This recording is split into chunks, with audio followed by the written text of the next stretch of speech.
My name is Lyrical Levite, and today we're going to be talking about my album, Candor, which is available on all streaming platforms. Nice. What made you fall in love with music? I fell in love with music at an early age, mostly from going to church. There was always worship before every service, and I love singing along and being able to get my dance on. So that's kind of where music came in for me, was just like a love to be silly and enjoy myself. And then the lyrics kind of came along after. I was always a quiet and timid kid when it came to my emotions and stuff.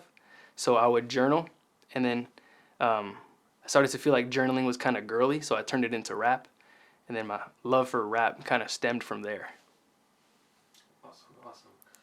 What were some of your musical influences when making this album? Some of my influences making this album were NF. NF is a rapper who kind of prides himself on being open and vulnerable, and he just hits you with, truth and punch after punch. So that's kind of what I wanted for myself. I wanted to deliver a project that was going to be thought-provoking, enticing, and something that had a lot of depth to it, kind of like NF's lyrics. My music is also inspired by Andy Mineo and Lecrae, who are one of the biggest names in Christian hip-hop. Those are my favorite artists, and so I wanted to be like them and rep Christ as I did my music. Did you engineer this album yourself? I did not engineer this album myself. I have a team. I love my team. Then, yeah, I could not have done it without them. I'm just the writer, just the voice. They are the producers, the engineers, mixers, and masters. So, kudos to them for helping me put this together. How did you come up with the album name Candor? Yeah, it was fairly quick coming up with the name Candor. My team and I knew that we wanted to put out this project based on the truth and based on breaking silence, the generational curse of silence. And at first it was going to be called Brutal Honesty, but we thought it was kind of too wordy, even though it was only 2 words. So we thought, well, truth sounds too generic, so what are like synonyms for truth? And we just went through a list of words, and Candor kind of resonated with me and the rest of the team, so that's how we chose Candor. What moved you to speak on the topics you did on this album? So I spoke about a lot of things on this album, and like I said, it all comes from the desire for truth. And so when I was thinking, we were brainstorming, okay, what are we going to say on this album? We knew like surface level things. We wanted to talk about like my testimony. We wanted to talk about where I've come from. Wanted to talk about where I feel like I'm going, things that I've struggled with and all that. So we had to really put pen to paper and say, okay, what have you struggled with? What are things that you're going through right now? Where do you want to go? And so that's where I was like, okay, well, at a young age, I was sexually abused. I struggle with spending money. If I feel depressed or suicidal, that's kind of where I go to make myself feel better, buy stuff. We talk about suicidal thoughts and depression, which kind of stemmed from being sexually abused, and also came from other things related to my faith. Being the church sometimes can be a hurtful place to be. I'm a pastor's son, and so it's not always an inviting environment when everyone's got their eyes on you and they want to be critical of you. And also my relationship with my dad. I know that it could be better, and I don't hold anything against him. But as a pastor, I can see the behind the scenes of when he's being hypocritical, and sometimes that would affect my faith at the time when I was younger. So yeah, I mean, a lot of things that I talked about, but all stemming from I need to be truthful because I can't live in silence or under the influence of lies anymore. How long did it take you to complete this album, and what were some of the difficulties? So it took us about 6-7 months to complete this album, the second half of 2021. Some of the difficulties, we faced only a few. It wasn't too hard to put together, in all honesty. But 2 major difficulties come to mind. One being my openness. It cost me a lot to have the courage to say what I wanted to say. I knew from the jump what I wanted to say. It was another thing actually saying it. And then the second one was my team is all in Guatemala, so it's another country, and when you're unable to work, in person, sometimes that can be difficult. But we made it work. How hard was it for you to actually open up and talk about some of your issues? Yeah, it was extremely difficult for me. Uh, like I said, since I was 4 years old, I kind of had that instilled in me to be silent. So when I was sexually abused by my mom's stepsister, she told me like if you say anything, you're gonna get in a lot of trouble. And so as a 4-year-old who didn't understand what was going on, I was like, okay, I'll be quiet and I won't say anything. Um, and I think like subconsciously I applied that to other things in life too. Like don't talk about this or that because I don't want to get in trouble, even if that wasn't the case. Um, Fast forward 16 years, I barely tell my dad, and only a few years before I told my mom. So it was like I had fallen into this pattern of silence, and it was something that I was realizing, like, hey, isn't healthy for me spiritually or mentally, and I don't want it to get to a point where it affects me physically because of like the depression and suicidal thoughts. So I knew I needed to do something about this, and so it took going to therapy. I went to therapy, did a handful of sessions. They were good for me. And the therapist was like, hey, no, healing for you looks like, you know, music, right? That was always where I went to. I would rap. And so she's like, I think the best thing for you is to rap about your problems or rap about your emotions. And that was new for me because I always just rap about whatever I felt like rapping. And I've never felt like talking about what I'm going through. So it was super intentional to talk about these things. But I do feel like I've healed, and it was therapeutic for me for sure. Do you feel like you achieved the results you were looking for? Yeah.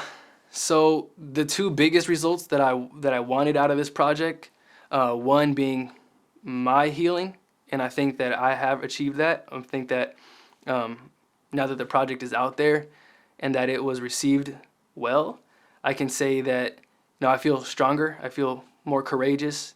I feel like I have a position of authority to talk about the things that I've been through to people who have been through similar situations, or to those who may not understand what I went through but want to understand. I feel like I have a place of privilege to speak to those people, and I thank God that I have the experiences that I do have, because I think it does give me a bit of credibility. The other goal was I want others to look at this album and find healing for themselves through it.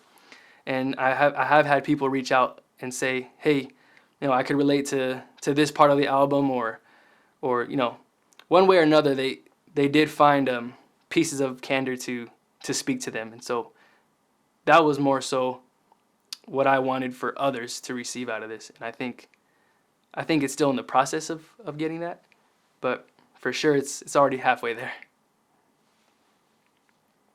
Do you feel your faith helped you get through a lot of the tough time you reference in your album? Yeah, for sure. I think faith is the only thing that got me through my tough times. If not for faith, I don't think I would be here. There's a line that I say in Still Breathing, um, where I say, I'm ready to take my own life. The only reason why I didn't do it sooner was my fear of hell.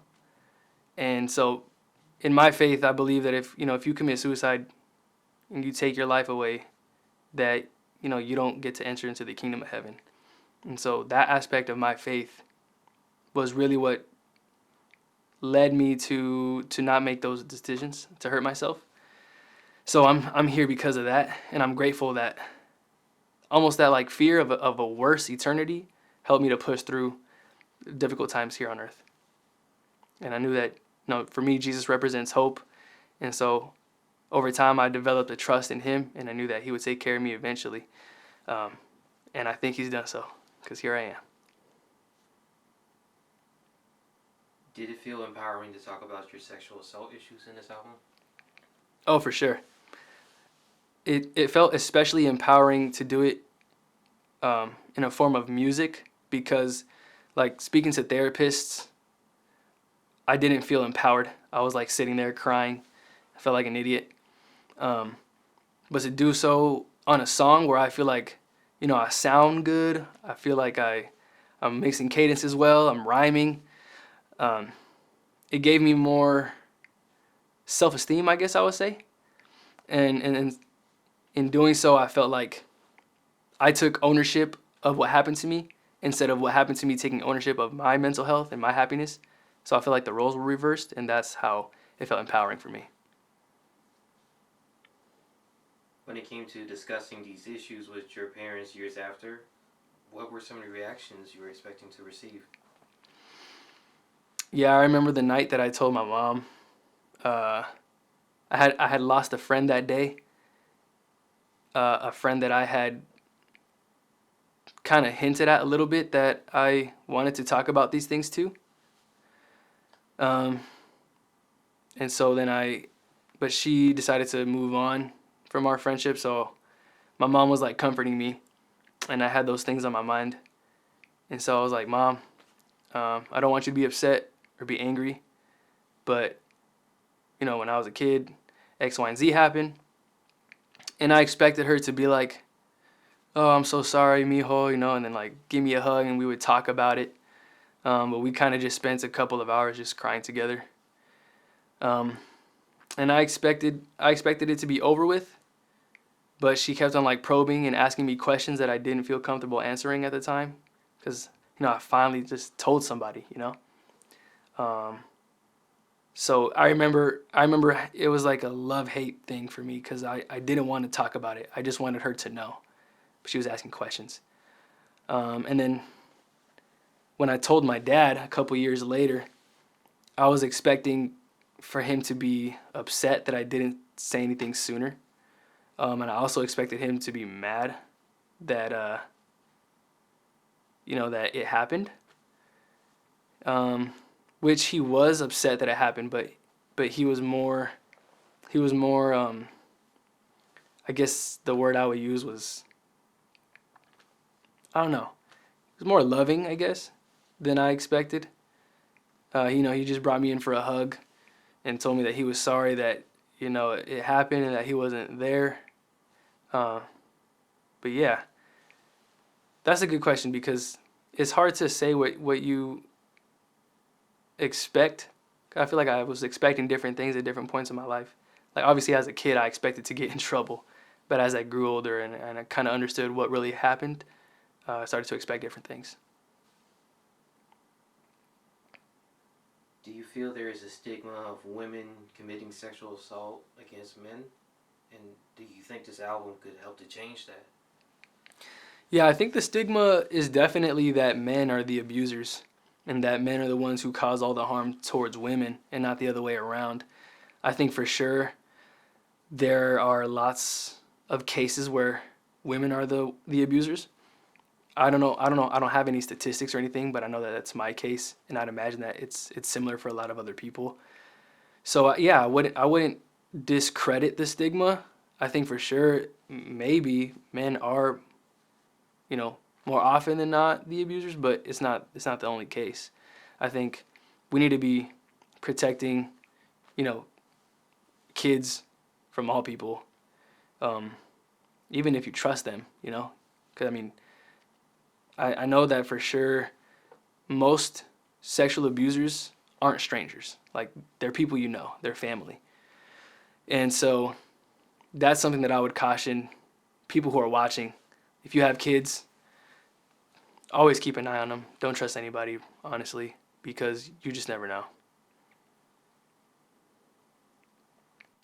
Who is currently your favorite artist, mainstream or otherwise? My favorite artist right now, probably No Big Deal. I don't know if you've heard him, but man, he's a southern rapper, and he's got just so much wordplay, and his cadences are so catchy. He's got a song called Parabolic that I'm always listening to. Um, and then, like I said earlier, Lecrae and Andy. Like I feel like those guys can't miss. So those guys, and then for sure I mentioned NF. And another person that I've been listening to a lot lately is Hovey. I feel like he's got a good mix of like the wordplay and the like the head boppers, but then also like a lot of depth and stuff too. So yeah, those guys are definitely my top. If you had to pick an album of the year for 2021, what would you choose? Album of the year for 2021, that's a tough question. I would have to say, I would say Neverland 2 by Andy Mineo. And like I said, only because I'm a huge fan, and I think that project is very similar to mine, insofar as he was able to get things off of his chest with that project, and that's exactly what I was doing with Candor. So it has a bit of an emotional significance for me. So I would say, yeah, Neverland 2, Andy Mineo. Go stream that.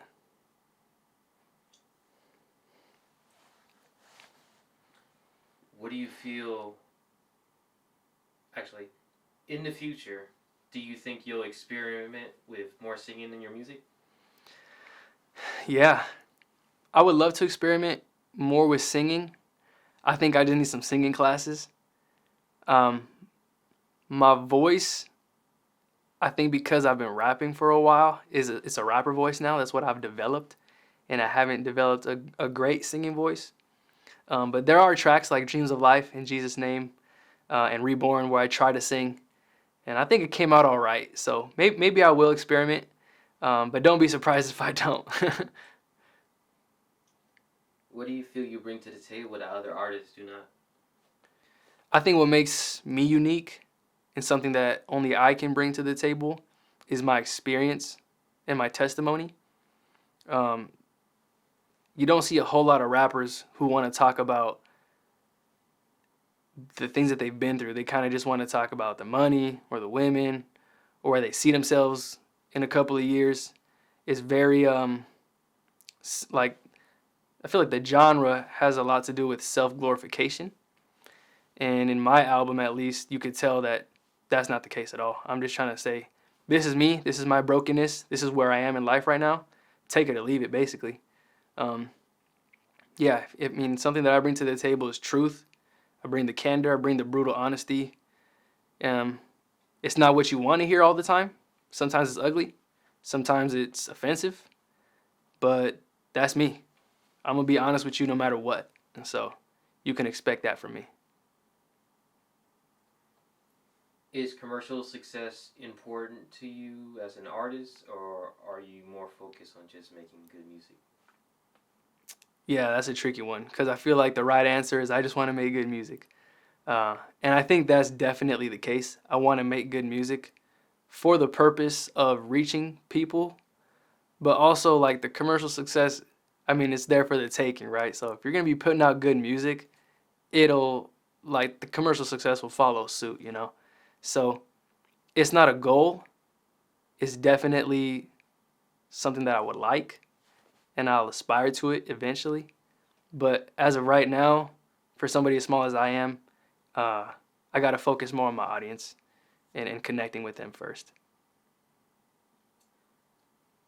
If you wanted one thing to be taken away from this project, what would it be? The one thing that I want you to take away after listening to Candor is that you don't have to be a slave to silence. You can open up, you can speak your truth, um, and don't fear consequences. Just allow yourself to experience the healing process. Allow yourself to experience the pain one last time when you have to say it in front of everybody, and then put it in the past and move on, move forward, and be a better person for it. Are there any other genres that you would love to experiment with in the future? Yeah, so I mean, if you know me, I experiment with a lot of stuff. I've done pop, I've done worship, I've done rap, reggaeton, dance, electronic. Um, I do want to I do want to do more Spanish music for sure. In Spanish music, when I say Spanish music, I just mean like the language. Like I've done Spanish trap, Spanish reggaeton, Spanish pop, but I want to do more in Spanish for sure. Have you already started working on new music for the future, or are you taking a break? Yeah, we've definitely started already. I've got a track that I'm doing with an artist called P Slim. I've got another track that I'm doing with an artist called Trapito and El Hijo del Rey 3R. And hopefully I got a track coming out with No Big Deal. So definitely working on stuff. The grind never stops. I don't take breaks. Where can people follow you? You can follow me on Instagram at Real Levite. It's the same thing, Real Levite for Twitter and Snapchat, but mostly on Instagram is where I'm active. That's all 21 questions. Is there any last things you want to say to the camera? Go stream Candor and DM me your thoughts. Let me know what you think about it. And God bless.